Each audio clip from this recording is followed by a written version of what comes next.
Welcome to another exciting episode of the Getting Defensive podcast. My name is Jerry Bell, and joining me today, as always, is Mr. Andrew Kalat. Good evening, Jerry. Well, we hope it's exciting. I guess it'll depend on how the conversation goes. I can almost guarantee it'll be exciting. That's fair. That's fair. Because of who our guest is, which you will announce in just a minute. It's true. But if it isn't exciting, we'll come back and post, and we'll edit and put in another descriptive word there, like that's true. Moderately interesting, maybe. It passes the time. It's better than a root canal, something like that. Better than the dentist podcast, yes. So whatever ends up in post, there you go. Yeah. Anyway. Yeah. So just a quick reminder that the thoughts and opinions we express on the show are ours and do not represent those of our employers, at least for those of us who have employers. Hint, hint, hint. So with that, I'm going to turn it over to you to introduce our guest. Thank you, sir. And I'm excited to introduce our guest today, who is always sitting awkwardly on the screen with us until we introduce him. Everyone's like, who is this person? Well, I'll tell you. This is Chris Dotson, and he is currently the Principal Cloud Security Architect at Intapp. And prior to that, he was CTO Enterprise Identity at IBM, as well as CTO Cloud Platform Security at IBM. So you might see a little correlation with Mr. Bell's history there. So he survived IBM, which is good. Not everyone does. Also, he's the author of a really cool book, the O'Reilly book, Practical Cloud Security, now in its second edition, which we should talk about because writing a book is not easy. I've done it, and it's not easy. And so much applause to those who do. Has over 25 years of experience in the IT industry, 18 patents. How many do you have, Jerry? Just checking. How many? 3. Yeah. Didn't even know that. Wow. Okay. Well, he's still beating you. 18 patents, 11 professional certifications. Current focus areas include cloud infrastructure and security, network infrastructure security, identity and access management, server storage, and most importantly, bad puns. What did I miss, Chris? Nothing, but as I said when we were talking right before the show, the bad puns part, it just proves that very few people actually read bios, because I have put that in my bio in a lot of different places, and almost nobody has ever actually said anything about it. We're breaking ground here on the show. Yeah, I don't understand why that is. That is one of the most important aspects of your bio. But hey, we'll get into that later. So, as Andy alluded to, Chris and I worked together at IBM. Chris was part of the reason that I don't have any hair anymore. Absolutely. Chris was in the IBM's cloud business, and he they put food in the hallway, and they kind of lured me down until I became the CISO, and so chicken nuggets, as I recall. Yeah, that's right. It was chicken nuggets. And to fact check, immediate fact check though. Sorry, I got to do this. But when I met you some 12, 13, 14 years ago, you were already very, very bald. So that's true. It was my kids that made me bald. I will say that. But that's just the way it is. So anyway, we've known each other for quite some time. Spent a lot of time working together. Chris is one of the smartest people I know. Great person. So thank you for being here. I did want to talk about your book because it's in the second edition, which is pretty cool. I'd like to just explore a little bit, like what caused you to write that? What was your impetus for that? So it was interesting. I actually never thought I would write a book, particularly. I didn't really consider myself an author. O'Reilly was actually, I guess, looking for stuff in cloud security. Another friend of mine said, "Hey, O'Reilly's looking around for somebody to write a book in cloud security. You ought to talk to them." And so I went and talked to them. And in fact, you all were there when I talked to the managing editor at one of the Derby cons. But we talked, and she said, here's what you do. You come up with a proposal and so on and so forth. And I thought, gosh, I've just got so much going on. I just don't know if I can take this on in addition to everything else. Like, the cloud work was keeping me busy so much. And actually, like, I've got to give credit to my wife because I said, well, I've got, this, but I don't think I'm going to be able to do it. And she's like, well, you got to do it. Like, there wasn't even a question, right? And I'm like, okay, I guess I got to do it, right? Like, I mean, it's going to mean some sacrifices, right? Like, we're going to have to plan out time, So basically, my weekend mornings, for a year were basically gone for the most part. I took like a vacation or so on, but the reason I wrote it, I mean, largely because it seemed like there's so much information out there, but a lot of times it was just hard to know the right questions to ask. And so as much as anything with the book, it's a fairly thin book, right? Like, as much as anything with the book, it was aimed at people who are either fairly familiar with cloud, but not really security, or fairly familiar with security, but not with cloud, to kind of understand the concepts and know where to go for questions. I mean, you can Google whatever you need as long as you know what to Google. But if you don't even know that a thing exists, that's hard. And I think it was another friend of mine who'd written a book said, like, the best advice is write a book that would have been useful to you 4 years ago or something, or it's X years ago. He didn't say 4. For me, it was about 4, right? Because I was like, wow, yeah, like if I'd known this 4 years ago, it took me a while to wrap my head around this concept. And once I had the concept, like, again, the details usually work themselves out, although sometimes they're very tricky. So yeah, I kind of fell into it like I did with an awful lot of things in my career. You wander around and you see an opportunity, like, that seems like a good idea, and you do it. And I've just been very fortunate to have lots of those types of opportunities. So that's how it happened. So based on your experience writing the book and your professional experience at IBM and now Intel, what kinds of common security mistakes or lessons do you would Yeah. So there's a few things. So one is that I think security professionals need to be broad, right? Because a lot of security professionals get like so deep in a particular area, firewalls or encryption or whatever. And so they see everything through that lens, when in the reality is, like, the threats come from everywhere, as you both well know, right? The attacker is not going to come for like a carefully crafted firewall that I've spent lots and lots of time on. The attacker is going to come out of like just some random place, and you kind of got to cover it all to some extent. It's impossible to cover it all, right? But you got to try to cover it all as much. So I think being broad technically, that's very important. Understanding, I think, the fundamentals of risk management, that's really important. Right. And actually you taught me some of that, or indirectly taught me some of that, because you said, well, there's this book, and I think it's risk management, what's broken and how to fix it, or something along those lines. A little dry. I mean, I won't lie. And I'm not a big nonfiction fan, despite having written a piece of nonfiction, but like in general, I don't want to read them. But I read it, and it was actually fascinating, because people are really, really bad at estimating likelihood. So risk, like likelihood, impact, right? Everybody always agrees on the impact, or almost always. So, man, the likelihood, like, everybody thinks it's either two likely things that are unlikely or very likely, or things that are very likely or unlikely, right? Like, that's where you end up with the mess. And so I think understanding those fundamentals of risk management really helps. So along that line, understanding a little bit about probability helps too, right? And again, this is something you kind of taught me also, and this, not trying to be like, a super fan here, but like, aggregate risk is a thing, right? Like, and I think the one that got me was the one, like, I think it was the Atlanta airport, right? Where they had all this redundant power and everything, but both of the power, the power was coming through the same thing, the same conduit. And so when that conduit flooded, it took out both sets of redundant power. They checked the box on redundant power. But so, like, understanding dependent variables versus independent variables, you don't have to be a math person for that, right? Like, you just need to know, like, what is the same thing going to take out X and Y at the same time? If so, then I've really only got one control, right? I need those independent things.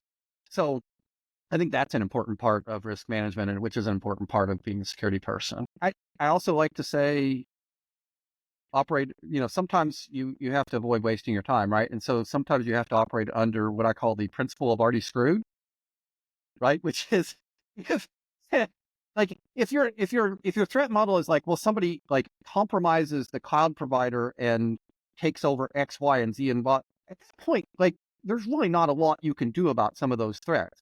At some point, you have to put the mitigations in, you put the controls in, you put the detections in. That's an important part. Like, the most important thing there sometimes is like just knowing if things are going bad. And then you once you've got that, then you're kind of free to use other things that depend on that not happening without a lot of additional risk.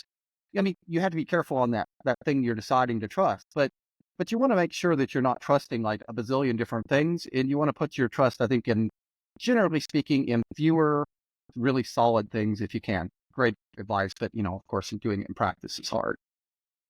Well, what else? I mean, I think getting a little bit of experience as a red teamer helps, even if it's not your main thing you do, because like again, it expands that what is possible.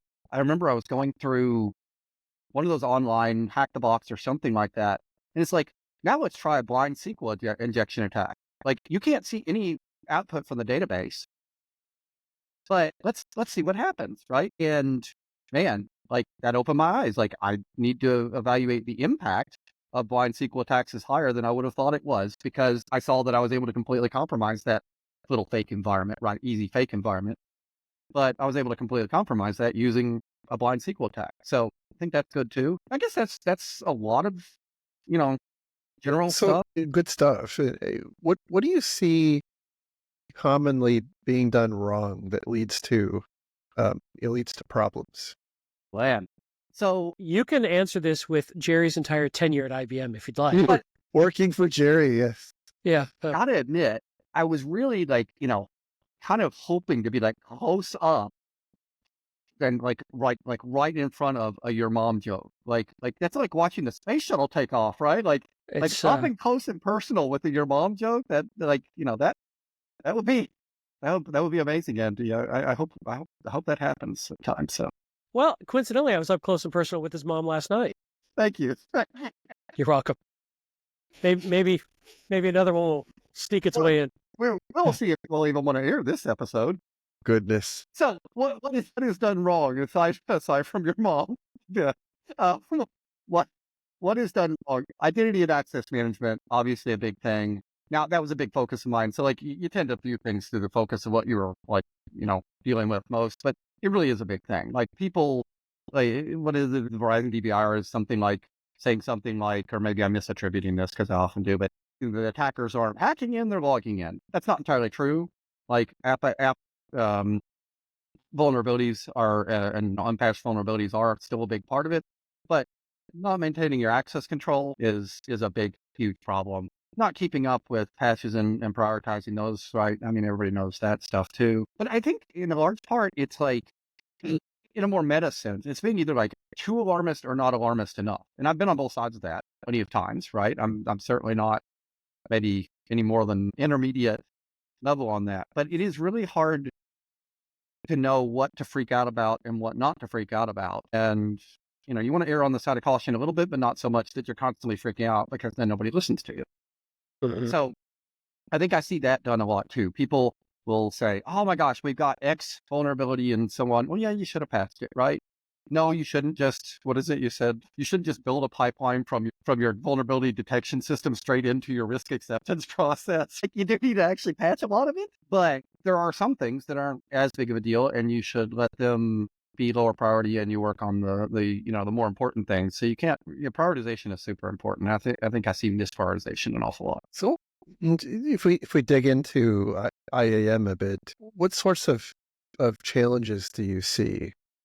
I know that we had, for example, we've talked about this on a couple of these now, the big Capital One breach a couple of years ago, which was kind of a really complicated IAM issue. Yeah. So that one is textbook, in my opinion, for a lot of reasons. And even though it's a fairly old one, I use that a lot when I'm talking to people about what can go wrong.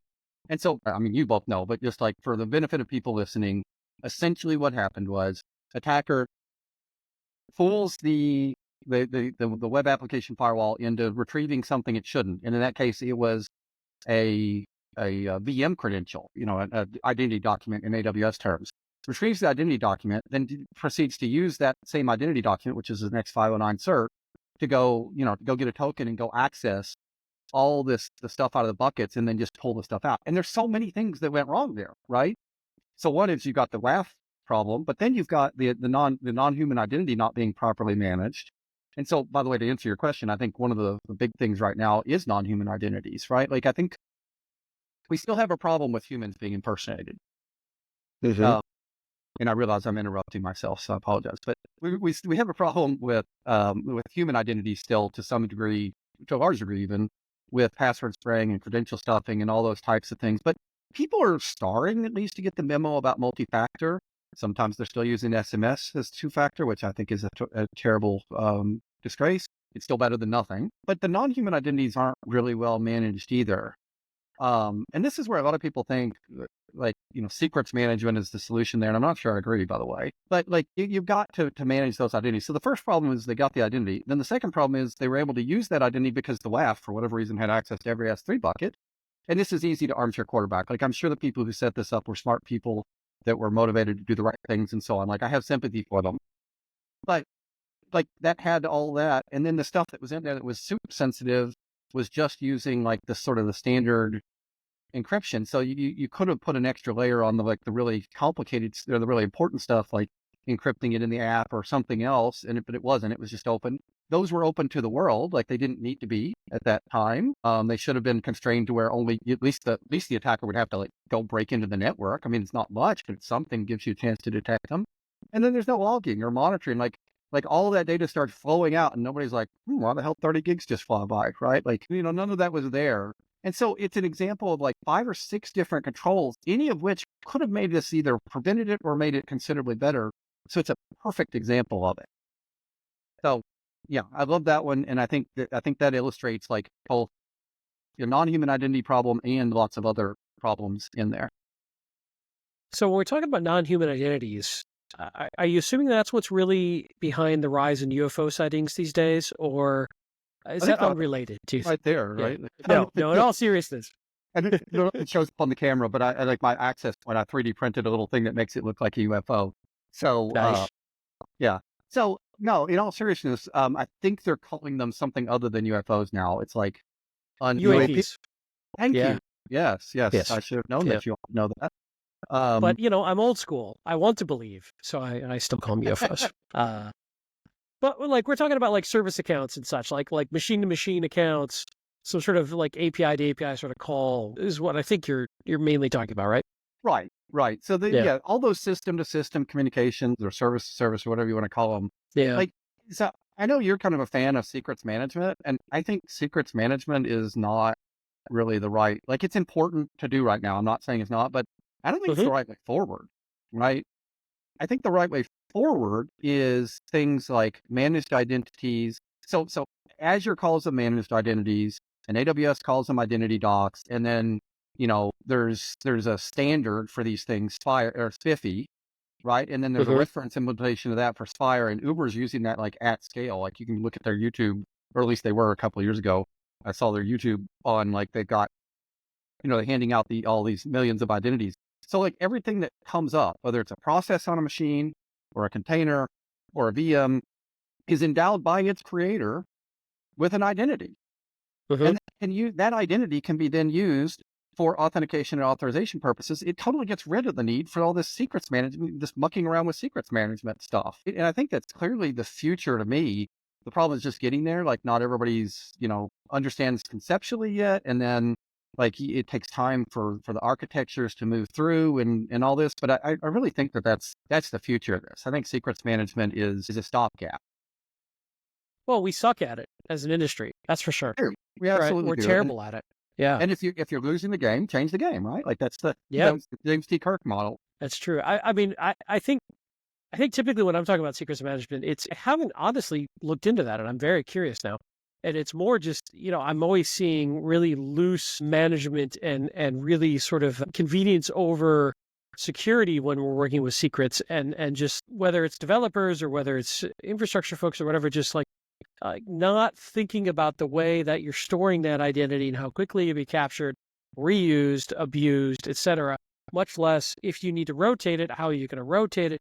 So it feels like we have this sort of system of identities that are not well understood in terms of a life cycle. And they're just thrown together with duct tape and spit until it works. And then people like us come along going, wait a second, that's not great. And now we've got problems. And you just committed that secret to a public piece of code. So now everybody has to change their stuff. What do you mean you can't rotate your secret? So that's the stuff that just drives me crazy. And I see it over and over and over again. So clearly something has to change. I agree. Yeah. And I think that this is the way to make it a change, right? Like you just whatever you are, when you get created, you get an identity. Spiffy is basically just a standard that allows those things to interoperate so that in theory, and I think this works in practice, like a container in Azure can talk to a database over in AWS and make it work. Although in a lot of cases, I think right now the databases don't understand it natively, so they have to have like a little proxy in front that understands that and then allows it through, which maybe has its own set of vulnerabilities potentially and so on. But so like I'm not trying to claim that this is all perfect yet, although there are people using it at scale. I'm just saying like to me that seems like the right way forward. Another thing, by the way, and maybe you all know, like a counterexample is I do not understand why I can't say, you know what? All right, A is talking to B. A, here's an API key. I want you to immediately go talk to B and change that to something that I don't know, and then keep changing it every 30 days. Why the hell do I need to know it because I had to paste it in there? Like, I don't understand that. That seems like a very Yeah. simple thing to do. Well, And as far as I we know, do that.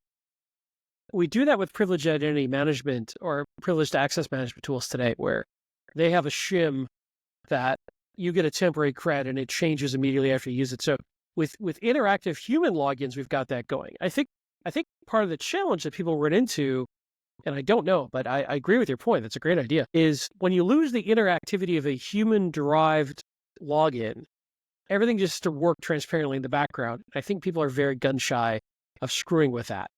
Because if they get locked out, they locked out, and they don't know why. And but I'm very open to better ways of doing it. I have no idea why I'm the one ranting on this topic, but yeah. Yeah, but most of the time it's like app talking to database, right? And so you go and you jump the credential at the database, and then you copy and paste it over to the app.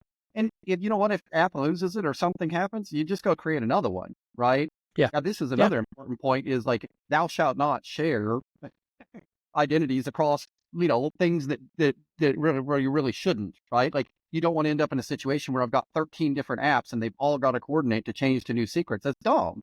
Like these things aren't expensive. Give a different one to every one of the stupid things so that you can maintain the life cycle separately, and you don't have it. It limits the blast radius, the impact if something does happen.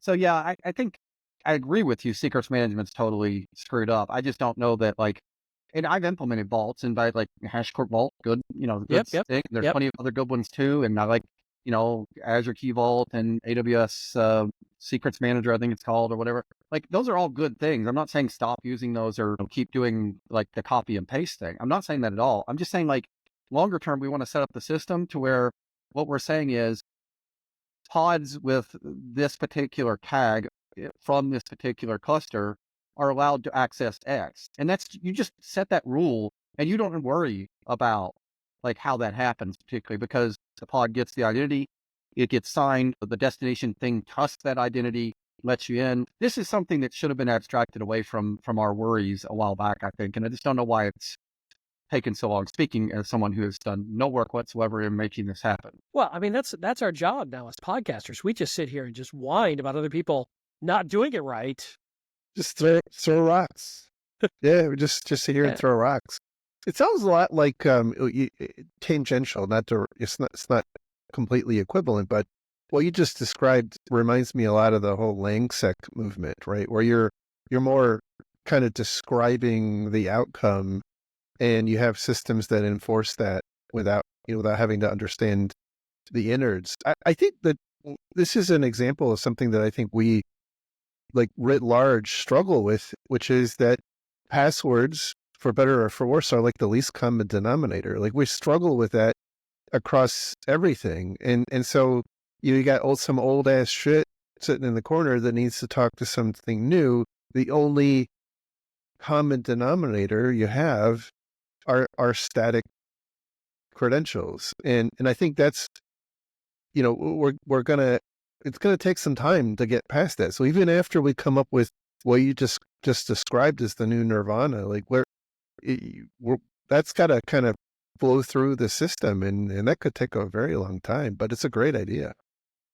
Yeah, it always takes a long time for stuff to come from like research to prod. Although those timeframes over history, if you look at them, have like collapsed significantly.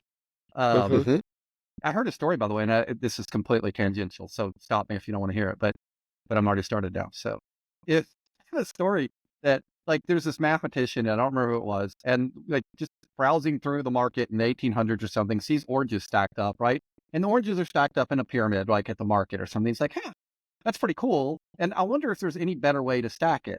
And so he goes back, and he's a mathematician. So for fun, I guess, he proves that no, in fact, that is the optimal bin packing mechanism in 3 dimensions. And so like that sits around as a proof that nobody really cares about because it's about grocery store oranges for like 100 years. By the way, this story, I've heard this, it could be completely false, just to be clear, but it's a good story even if it is. And so it sits around for like 100 years. And then like in the days of modems, like, you have 300 baud and 1200 baud and 300 and stuff. And you get up to the point where they're like doing the encoding, this, I think it's trellis encoding or something in like a 12-dimensional space or something.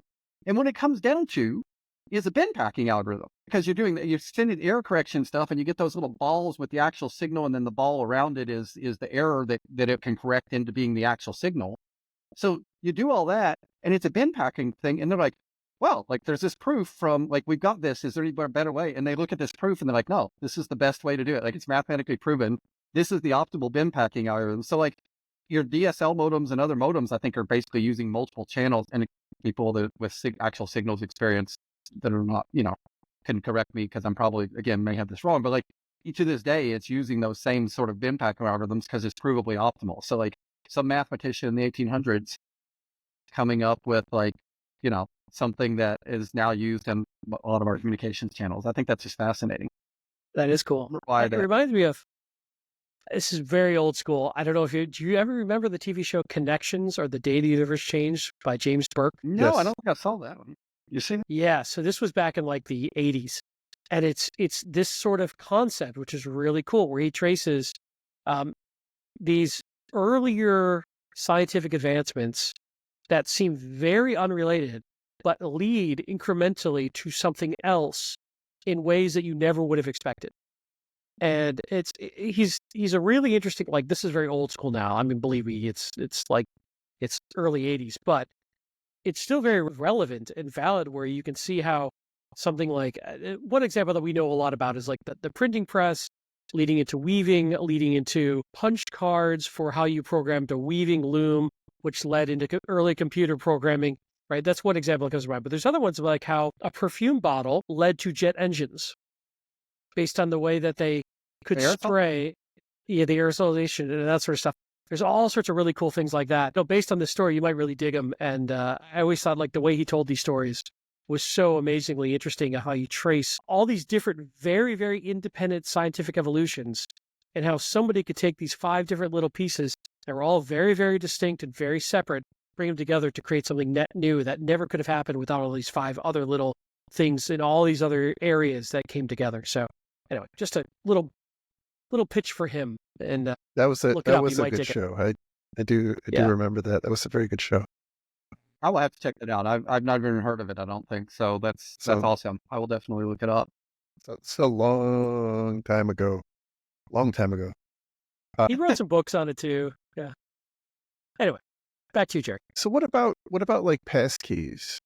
I mean, I obviously that's a different context, but and I would say it's kind of an emerging thing. Yeah.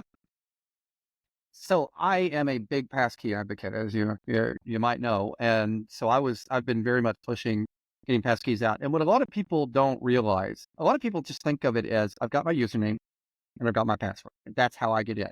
And now maybe I've got a username and a password and a couple of different types of second factors.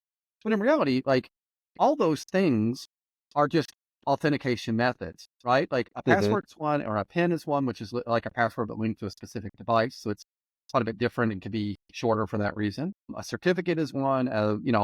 All these different things are authentication methods. You can use any of them. You can switch to you can have a passwordless method like passkeys available without getting rid of your password. Like you can use this one or you can use that one. And a lot of people don't understand that. And then a lot of people don't understand like why passwordless can be secure. But a passkey is basically just a certificate. It's just like an X509 certificate that's generated, but it's a different one generated for every site. And so it's impossible. You're not giving a credential when you do it, right? You're completing a challenge, and only you or your agent in the the browser, only you and the site you actually signed up for can complete that challenge together. So if somebody creates this wonderful evil phishing site that looks exactly like it and is designed to like capture your password and your second factor and then immediately log in, to the real thing on the back end and then like play man in the middle, but has your session keys and can go and do all the stuff you can do at that point, none of that can work with passkeys, right? Because they can't complete the challenge. And if they're in the middle of the challenge, they don't get the thing they need to be in it. There's probably a lot better technical explanations, but that's why I think passkeys are so cool. And passkeys can be like, they can be, YubiKey, which is what a lot of people think of, but it also just be like any place you can create a certificate. So now like on your iPhones or iPads, like they create one and throw it into iCloud. So it's available on all your devices, on your Macs or whatever. In Windows, you can actually store the private key in your TPM chip. So it's like device resident. If you've got that physical machine and the PIN to unlock that store, then you can authenticate. And it doesn't have to be an either or thing. You can still have a password and you can have a passkey, and it kind of frees you to set the password to be something like really hard and gibberish because you're almost never going to need it, sort of as a backup, as a training wheels type of thing to get to passkeys. Now, like when I just delete the password, right? Like there's lots of ways you can get into something, and a lot of times I'm happy enough to just get rid of the password altogether if you can. Most things don't even offer that yet, though. So yeah, I think passkeys are what everybody's just going to think of it as like, oh, it's just Face ID or whatever. But what's really happening there is it's a nice face on security or on certificates. And I think that's what everybody ought to switch to and is slowly switching to. And it's been like, God, passwords have been around for like, 70 years? Like it's going to take a little while. To get that change made, but it's really worth it. And so I definitely highly recommend it. Any place you see where you can get a passkey, just do it. CVS is doing it now, Fidelity, lots of other places. Target, I think. Like I went to Target and I registered a passkey and then just signed in with the passkey a while later. So it's more popular than you think. Google's doing it, I think, now by default. Yeah. Yeah, and I think it's big advocate as well. I think what I worry about is the average non-technical consumer may find it intimidating or not know what it is and shy away.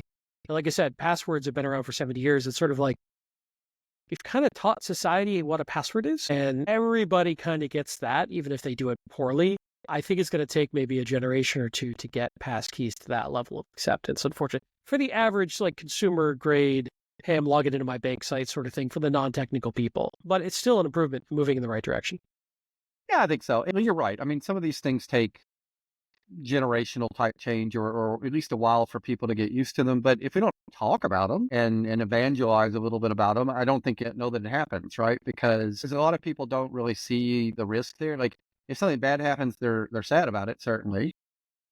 But they don't see the sort of the association between bad passwords and like getting hacked. It's not their day job and they just don't think about it all the time. It's not like that they're just like not paying attention or anything. It's just like it's background noise, right? Like this is just something I use and I don't want to have to like worry or spend a bunch of time thinking about it. That's completely understandable. I'm that way about a lot of things. Like I get in my car, I don't think too awfully much about what's happening under the hood, although a little bit because, it breaks sometimes. It's like that scene in Big Bang Theory where they're all hanging out and the car's broken and like, who knows about internal combustion engines? And they all raise their hands. Like they all understand the theory and the physics behind an internal combustion engine. Who could fix it? Nobody. Anyway, so Jerry, so sorry.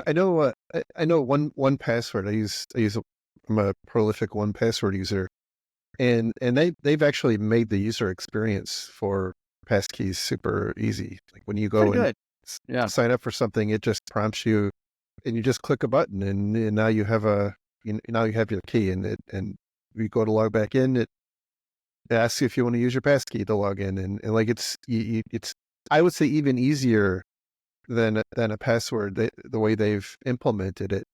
And one of the things I did want to mention is we are seeing, we've talked about this on the other podcast, and I've actually seen it in real life with some organizations I'm involved in, the concept of intercepting the time-based one-time passwords, right? That is actually happening now. Like we've talked about in the past about how, SMS is a bad idea because, taking over phone numbers is somewhat simple to do these days. But like for a long time, I think we've had this kind of trust in the top P type scheme, and now we're seeing that being broken. I think, I don't want to say at scale, but like they're being very successful at it. The bad guys are being really successful at it. I have personally seen it as well. I mean, it's not that hard technically, right? You get the proxy site, you collect the credentials, you use them within 60, like the automation can use them within 60 seconds to sign in. Not super hard, right? So yeah, I agree with you. I think, the marketing term is the phishing resistant credentials. Only way to go for this, this new world where the attackers are very well skilled and well funded. Like it's, I won't say legitimate, but it's obviously a real career path for people to go into hacking these things and work for organized crime and make a lot of money. And that's what really changed, I guess, over the last 20-ish years, is instead of mostly hobby state, some nation state, but then a lot of hobbyists, attackers now, like these folks want to make money, right? And they're very good at it. What was it? You said like the industrialization on one of the things, like the industrialization of this process, right? And that's exactly what's happening. Like they go in, they get the creds, then they host them and they auction them off to the highest bidder. And then that bidder takes some malware as a service and then leverages that to attack you. And then the malware as a service gets their cut, and the initial attacker who specializes in getting the credentials gets their money. And it's better organized than a lot of companies I've worked for sure. Yes.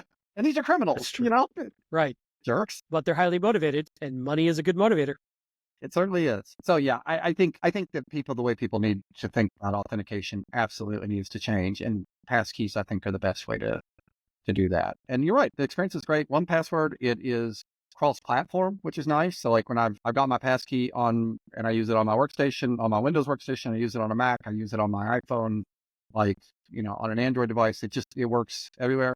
I think longer term, I'm afraid that the 1Passwords and LastPasses of the world will get edged out by the operating system manufacturers building that stuff in, which has happened so many times over history, from browsers to actually IP stacks.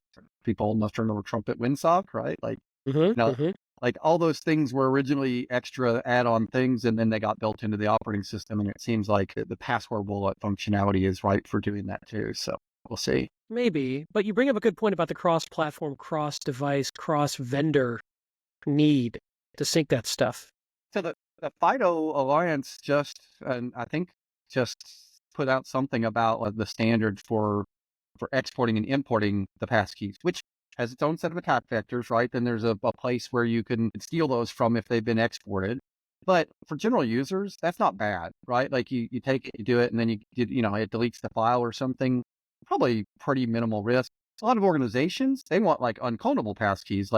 They still need to get physical access to the device, which is... Yeah. So, but it's hard to get it out even if you have really hard to get it out even if you have physical access. I mean, I personally did not spend a minute worrying about that particular one where the YubiKeys could be cracked. But there's some benefit in the fact that they're unclonable. Like I literally cannot share this with somebody else without giving away my access, right? So that helps with certain behavioral issues with people sharing credentials, right? Because you just can't do it. Well, I think we're really talking about three different things here. We're talking about the average user doing their average everyday stuff in their average life. Then we're talking about corporate user accounts for humans.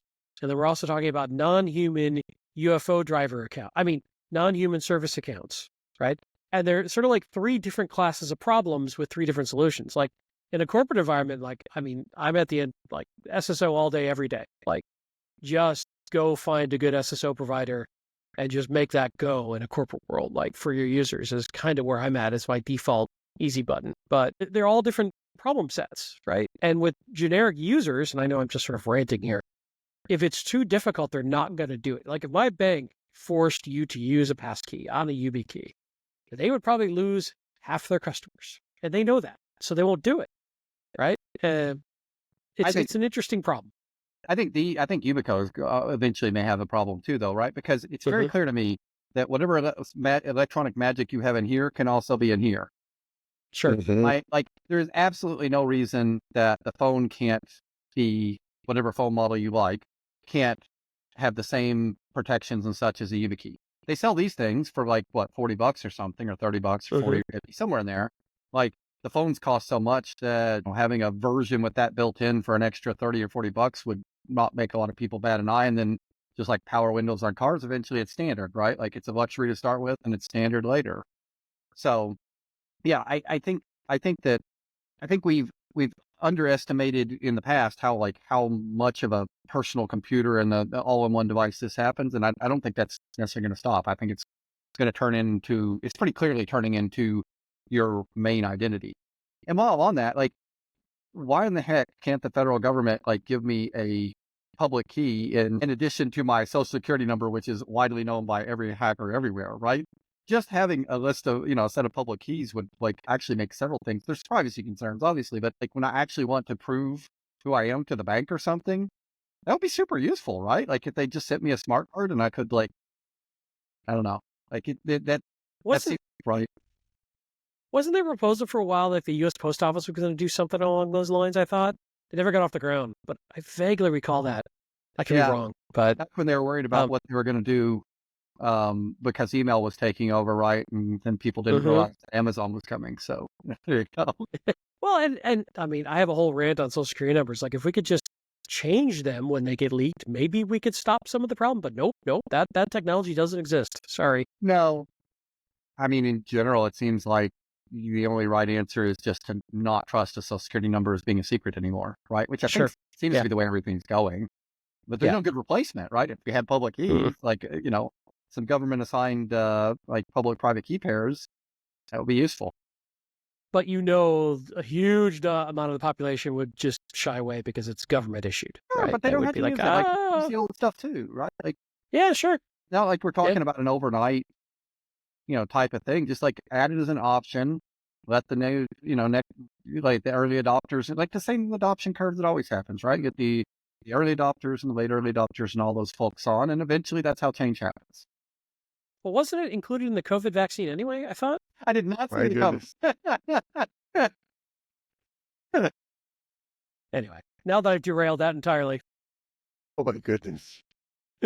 So to change subjects a little bit. Please. You and I spend a lot of time talking about the shared responsibility matrix for cloud.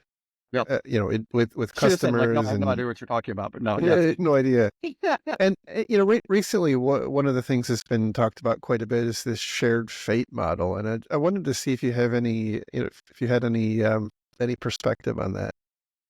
Yeah, I haven't heard it called that actually, but I have often said, like when talking to clients or something, like, look, our fates are intertwined, right? Like in fact, when you're in that type of relationship of the client and the provider, you generally want the provider to have more to lose than you do. And I think in most cases, the cloud providers do have that. Like if they mess up and leak your data, it's going to be bad for you, but it may kill them, right? Because their entire business model depends upon people trusting them with their data, trusting the cloud provider with their data. And that's why cloud providers take, I mean, don't need to tell you, but that's why cloud providers take security so seriously, because you might survive one of those things, you're unlikely to survive two or three type of thing.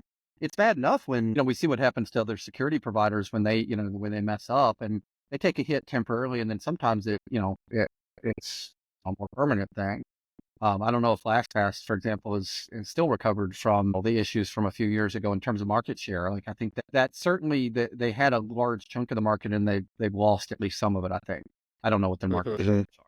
But yeah, so if that's what you mean by the shared fate model, I actually think that maybe is the wrong way to look at it. I think you want a relationship where the provider has more to lose than you do.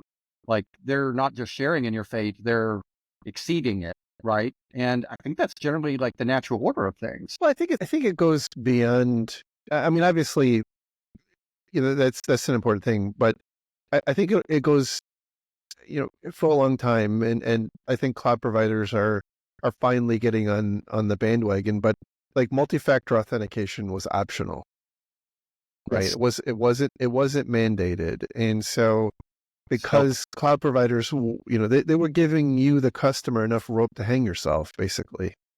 And then something bad would happen, and then the cloud provider would say, "Whoa, like we didn't do anything wrong. It's all you. Or Snowflake for a Snowflake. major SaaS vendor. Yeah. Right. Yeah. Okay, so that's what you were referring to then. So I went Yeah. completely in the wrong direction to start. Well, I mean, I think it's all part of the same, you know. Yeah. So I do think that is important, and that is, something that, like, when you're talking to clients, like, no, we need you to do these things because if something bad happens, it'll be your name and our name in the papers, right? And so, yeah, in that sense, we do share that fate, and I think that that's very important, and I think that can help overcome. Sometimes there's organizational resistance to putting on security measures that may increase the friction slightly or something. So from conversions or for customer experience or things like that. And I think that does help because it's very, very true, right? And the best convincing arguments are true, obviously. And so I think it is very, Please. yes. Yeah, I found the truth to be a wonderful weapon. So it definitely helps convince those in the organization who may be worried about such things when you can point to examples like that and say, look, like, it is in our best interest to force our customers sometimes to move along the curve just a little bit, depending on what business you're in and so on. But obviously, like, Snowflake's wishes at this point that they'd done that, because as far as I can tell, and you all can correct me if I'm wrong, I haven't followed the story super closely. As far as I can tell, that is the main thing they did wrong, was they let their customers not secure their accounts well enough. Is that right? Basically. I mean, they had a lot Roughly of folks speaking, with single factor passwords that got caught up, they believe, in other password dumps from other breaches, and passwords are being reused. And the bad guys went and tried it on Snowflake, and sure enough, the same username password got them in. That's the theory, at least, as best we know, and they're off to the races. yeah, and then I think, Go ahead. Go ahead.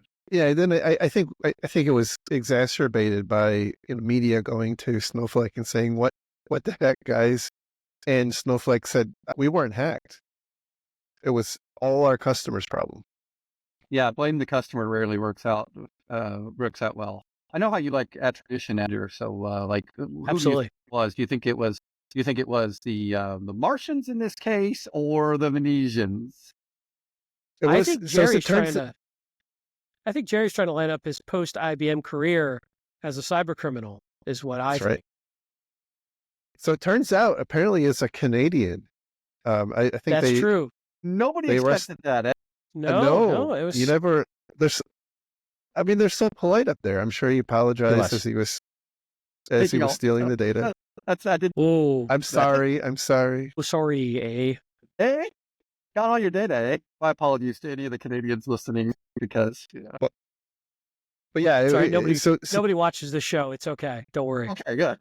they did. They did arrest somebody, and I think he was part of a larger crime group. But yeah, it's interesting. We saw something a little bit similar with Microsoft's breach. Definitely different, but they obviously had the big Office 365 breach a while ago, and one of the challenges a lot of the impacted parties had was, like, were we harmed in this? And Microsoft basically said, I don't know, maybe you should check your logs, and by the way, I hope you've subscribed to E5. I hope you paid for the extra logs. Yeah, that wasn't a good look either. And there's been a lot of talk, I think, about, like, the premium for security stuff. And to some extent, I'm a little defensive about that, because I actually think that in a lot of cases, those things cost the provider more. And so it makes some sense. If the cost goes up, the cost goes up, right? Like, the charge goes up. So I think it's a little unfair for people to expect, like, everything for free. But on the other hand, we probably do need to rethink what's sort of table stakes, and the market is taking care of that, voting with their wallets and complaining and so on. So, like, I don't know that I personally need to do anything about it, but it's an interesting question as to how reasonable is it for you to charge for what types of extra security things should you charge for, and for what types of things should you just consider, like, in order to have a fit for purpose product, should you give people? And, like, we've seen that move. So I had an opportunity to I wouldn't say it was testifying, but I had an opportunity to meet with the CSRB that was put together in response to the Azure incident, and that was one of the messages I had was, like, it isn't free, right? it is something that you have to pay for. Especially when you're talking about something like logs. It's easy to say, well, like, you should make all these logs available, and okay, fine, but like that has a cost associated with it, and it's not necessarily insignificant, especially if, for larger customers. And so, like, maybe you need to be able to make it available, and it's a consumption-based service. But I think it's a good point. Like, you have to walk the line, between making something available for not, a ridiculous amount of money to protect themselves, and um, and being able to drive forward innovation. Like, obviously, if you're not, you're not charging money for your enough money for your cloud services, like, you're going to stagnate and you're going to fall behind, and you're going to get overtaken. So I think it's a tough situation, but certainly I think from a customer's perspective, there's an expectation that, like, your provider is enabling you to operate securely, and perhaps, like, telling you when you've done something wrong. Yeah, and I think like most things, there's a bad car analogy in there, right? Like it used to be certain safety features used to be somewhat premium on cars, and then over time they become included in more safety features, become premium on cars, and so on. And I think we see the same things happening in SaaS services. Mhm. The other bad car analogy, which I and probably lots of other people use, is like it's not only important to buy a pass or SaaS or IS, but you also have to drive it responsibly. You can take a very safe car, Mhm. drive it into a tree, and like you're in bad shape, right? And so, as much as possible, if we're cloud providers, we need to try and make sure that we ensure our clients do that. To your point about shared fate, but it also, like, some part of that responsibility does ultimately rest with the client, and there's not a lot we can, we can only do so much there. Do you guys see a day coming where some of these big cloud providers might do basic vulnerability or configuration scans against their own customers just as a self-protection mechanism for just PR and stability reasons? I do. I mean, I think, like, I see a little bit of this with like Azure with Defender for Cloud and stuff, because they give you a set Mhm. of those things for free, and they kind Yep. of nag you about, like, you've got these problems and so on. And I think some of that is obviously just like that's a feature that appeals to people, and so they're trying to sell cloud services, right? But I think at least some of that might be partly motivated by this shared fate type of concept. So yeah, like I would certainly try that, right? If I'm one of the big cloud providers and have the option to kind of prod customers into doing more secure things. Yeah. Yeah, I think that's right. I mean, look, I had more than my fair share of conversations when I was in that role, and I think you did too, with customers who managed their workloads badly and they got ransomware, or they lost their data, and then they come to you, with the sad Pikachu face and say, well, like, what did you do? And you have to point out, like, there's certain things we're responsible for and certain things you're responsible for, and like, you didn't do it. But I think that over time it becomes kind of an attractive nuisance. Like, when you have customers on a public cloud that are acting badly. And I think you have to counterbalance that, not only with the cost of like the vulnerability scanning, but I also think, and this was something that I wrestled with, like, is that you have to consider the peril that you put yourself into if you're accepting responsibility for, like, assessing the security of your customers' workloads. Because if you miss something, if you don't do something enough, and then they have a problem, that discussion that I just described gets a lot harder, because now they're going to say, well, like, we were counting on you. We were counting on you to tell us that we had this, out of date WordPress plugin, or what have you. And you didn't, and we got hacked and whatnot. So I think that's that's kind of thing that providers have to navigate. But at the end of the day, I think we're going to get there somehow, some way, eventually, because it's becoming too much of a problem not to. Yeah. And I wonder how much the insurance will play into this, because I've always sort of thought that like cyber insurance was like an odd way to try and handle things. But if you think about the other places insurance is done, like they enforce certain, you have to have X, Y, and Z for us to insure you, and this gives you a discount and that gives you that on.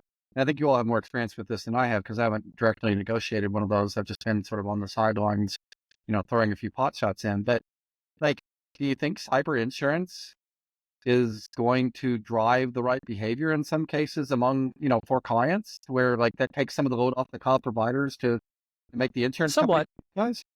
Yeah, I've seen it. I've seen where insurance companies will ask you for and be very prescriptive about very specific defenses and very specific controls, which will decrease your premiums. But in general, the cost of those controls far exceed the premium decrease, and they don't know how well you're running those. Like, let's say they want you to have XDR deployed. Great. You could say, yeah, I got XDR.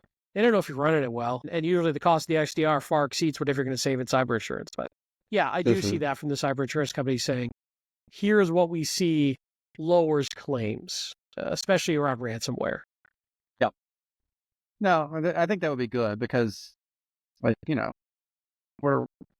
let's make the insurance companies the bad guys. Nobody likes them. Now I've insulted Canadian and insurance companies, and I guess if there's any Canadian insurance companies, it'll really be. So soon enough, you'll need to have, how you get to plug into your car, like how well you're driving for your car insurance company. You'll need to plug your cyber insurance company right into all your vulnerability management controls, and they get a live feed of every one of your audits every day. You are good at the apocalyptic horror, dystopian future thing. The horror persists, yet so do I. So that's why Jerry has me on the show. Your mom jokes and absolute mind-numbing horror is why I'm here. So I feel like we've I think we reached terminal altitude, and like we're going back down. So I think I'm gonna call it and say this was awesome, and thank you very much, Chris. I think we'd love to have you back. This was come back. Really great discussion. Especially because Jerry forgot to. Hey, look at that! Yeah, breaking news. We're working on one for this show. So once we get him out, we'll get him to you. But the sad part is Jerry forgot to press record. So this whole thing was lost.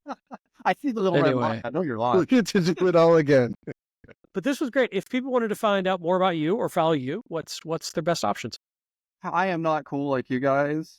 So I'm just basically on LinkedIn. I don't really post much. I mainly work, and then occasionally throw sarcastic comments, or again, if I have an option, bad puns in. So probably LinkedIn, CR Dotson would be the closest thing I have to that. I am on Jerry's Mastodon instance. Have been for, I was like one of the first 100 users or something, I think. Mm-hmm. Oh. He told me about this cool new thing. So I'm on there, CR Dotson, I think, as well. And that's one of those spaces. If you want to say hi, please feel free. Awesome. Well, we'll post a link to your LinkedIn and your Mastodon account. Thank you. So, thank you again. This was great, and thank you to everybody for listening. If you like the show, give us some review love, and if you don't like the show, you can still, like, it's not illegal to give us a good review, right? Like you can give us a good review and then unsubscribe. Like that's acceptable. It won't even What cost you don't you know is insurance premiums to go up or anything, will it? Right. That's true. But what you don't know is Jerry has a praise kink, and he's trying to get it, great force. Damn it. And you know what? Hey, who am I to dissuade that? Make Jerry happy. Right. Anyway. That's right. We've got, where is this? This is going to be on all the major podcast feeds. And if you know of one that isn't, let us know. We have a YouTube channel, so you can see a video version, you can see an audio version. Any way you want to consume this, we probably have a good option for you. Yeah, no, I think it's actually going to even be playing in certain UAPs. So it's just awesome. I agree. Anyway, we should go. We should go. Yeah. This is getting bad. Hit me up, Scotty. All right. Thank you all. Have a great day. Thank you very much. Thanks, Take Chris. care. Bye-bye.